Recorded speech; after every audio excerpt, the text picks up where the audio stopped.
Today will be, yet again, our most intense day of strikes inside Iran. The message from U.S. Defense Secretary Pete Hegseth Tuesday, who adds the U.S. will only end the war with Iran on its own timeline, amid mixed messaging from the Trump administration this week.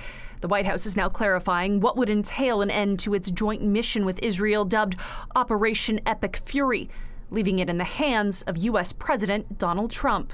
The president will dictate the end of these operations when he deems that Iran no longer poses a credible threat to the United States of America. In the capital city of Tehran, Iranian Red Crescent video shows volunteers searching through the rubble of destroyed buildings for survivors.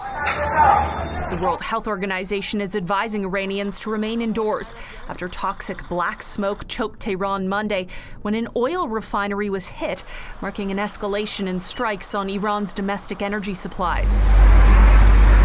The health agency warns the oil-laden rain could cause chemical burns and lung damage. But Iran's Revolutionary Guard is ramping up the rhetoric, threatening to block oil shipments from the Gulf unless U.S. and Israel attacks cease.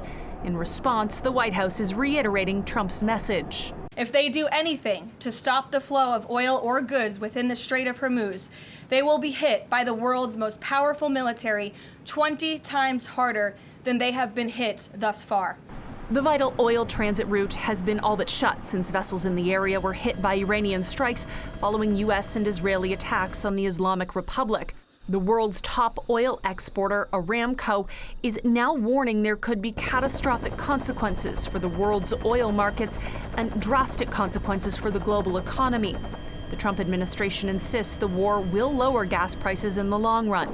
In Lebanon, the president is calling for direct talks with Israel to end the conflict with Hezbollah and is criticizing the Iranian-backed group based in Lebanon for dragging the country into a wider regional war.